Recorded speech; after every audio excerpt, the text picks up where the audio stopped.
London میں مقیم senior صحافی شراز خان کی طرف سے لکھا گیا کالم پکار، جو کہ 10 اپریل 2022 نئے وزیر اعظم پاکستان میاں شہباز شریف کی تقرری سے پہلے لکھا گیا۔ کالم کا عنوان ہے واپسی کا سفر پرانے پاکستان میں۔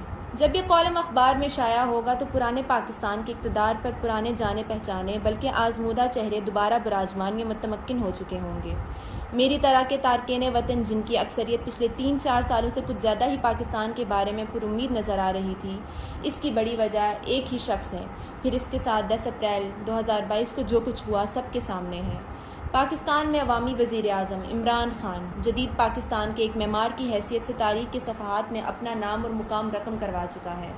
علی سردار جعفری نے آج سے 75 سال پہلے ایک طویل نظم لکھی تھی جس کا عنوان تھا ایشیا جاگ اٹھا۔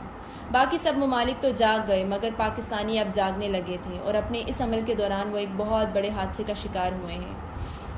ان سے ان کی قیادت کو چھیننے کی ایک مذموم سازش ہوئی ہے۔ علی سردار جعفری نے کچھ لوگوں کی نشاندہی کی تھی۔ اس نے کہا تھا، یہ کمینے ملک کے غدار، ڈالر کے غلام، جن کے منہ میں تم نے ڈالی ہے حکومت کی لگام، یہ بغل بچے، یہ پٹھو بھی نہیں آئیں گے کام، یہ تو ہیں باڑے کے ٹٹو، ان پہ مت بازی لگاؤ، ایشیا سے بھاگ جاؤ۔ گو کہ عمران خان کو وقتی طور پر اقتدار سے الگ کر دیا گیا ہے مگر انصاف کی ایک نئی کہانی رقم ہوئی۔ عدالتیں اتوار کو بھی دن کی روشنی میں کھلی اور رات کے اندھیرے میں بھی کھلی، اتوار کو بھی اور سوموار کو بھی۔ ایٹم بھی ایک، کمرہ عدالت بھی ایک، ایجنڈا بھی صرف عمران خان ہٹاؤ ایک۔ ہائے کیا غضب کا انصاف ہے! دن کے 12:30 بجے عمران خان کی نظر ثانی کی درخواست اس لیے قبول نہیں کی گئی کہ اب دن کے 12:30 بج گئے ہیں۔ خچروں اور گھوڑوں کی خرید و فروخت کو نظر انداز کر دیا گیا، حالانکہ عمران مخالف اپوزیشن جماعتوں کی فرمائش پر رات کے اندھیروں میں ججوں کی دوڑیں لگ گئی۔ بنے ہیں اہل ہوس مدعی بھی منصف بھی، بنے ہیں اہل ہوس مدعی بھی منصف بھی، کسے وکیل کریں کس سے منصفی چاہیں۔ سلام ہو اسد کیسر اور قاسم سوری کو، جنہوں نے ایک غیر جمہوری عمل کو اور بیرونی سازش کا معلوم ہونے کے بعد عہدوں کو ٹھوکر مار دی۔ توقع کی جا رہی ہے کہ عمران خان ایک مرد آہن کی طرح عوامی عدالت میں اپنا مقدمہ پیش کریں گے اور عوام ان کی پکار پر لبیک کہیں گے۔ آسمان ہوگا سحر کے نور سے آئینہ پوش، آسمان ہوگا سحر کے نور سے آئینہ پوش، اور ظلمت رات کی سیما پا ہو جائے گی۔ وہ لوگ جو طلوع ہوئے ہیں امریکی ایندھن کی مدد سے، وہ وامی ریلے سے جلد ہی غروب ہو جائیں گے۔ یہی تاریخ کا فیصلہ ہوگا، کیونکہ بقول شاعر، وہ قوم نہیں لائق ہنگامہ فردا جس قوم کی تقدیر میں امروز نہیں ہے۔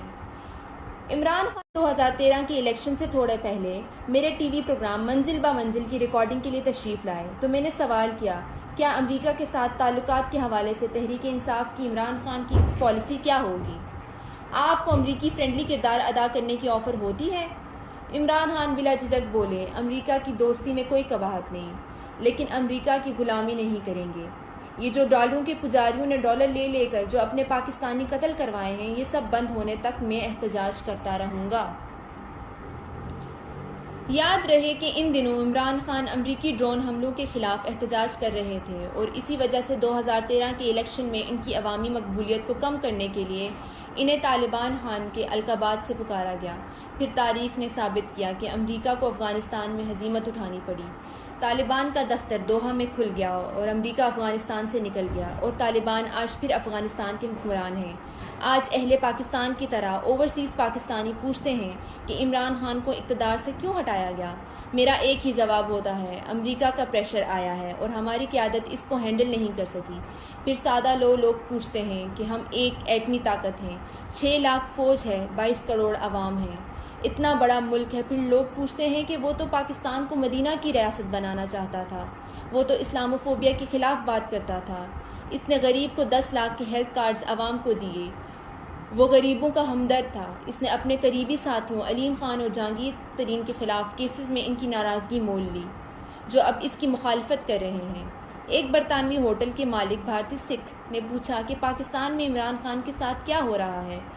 میں نے جواب دیا کہ تحریک عدم اعتماد لائی گئی ہے، جو ایک دستوری عمل ہے، آئین پاکستان میں شامل ہے۔ کہنے لگا کہ اس نے پڑھا ہے کہ امریکہ نے $300 ملین دیے ہیں اور ممبر آف پارلیمنٹ خریدے گئے ہیں۔ یار اتنے پیسے تو ہم 2-4 سکھ ہی عمران کو دے دیتے۔ کرتارپور راہداری کھول کر عمران خان نے بابا گرو نانک کی زیارت کروا دیتی۔ بابا گرو نانک اس کو سلامت رکھے۔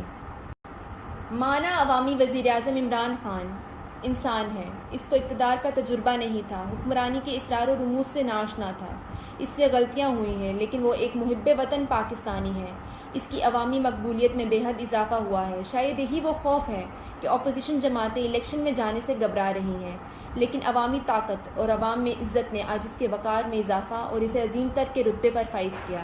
اقتدار کو اس کی نہیں بلکہ پاکستان اور اہل پاکستان کو اس کی ضرورت تھی۔ پاکستان سلامت رہے۔ آج اس سے روشنی لے کر کئی مائیوں کی گود میں اور عمران خان پیدا ہو چکے ہیں، جیسے وفاقی وزیر علی محمد خان، جس کی ایک تقریر 32 تقریروں پر بھاری تھی۔ ہزاروں سال نرگس اپنی بے نوری پہ روتی ہے، ہزاروں سال نرگس اپنی بے نوری پہ روتی ہے، بڑی مشکل سے ہوتا ہے چمن میں دیدہ ور پیدا۔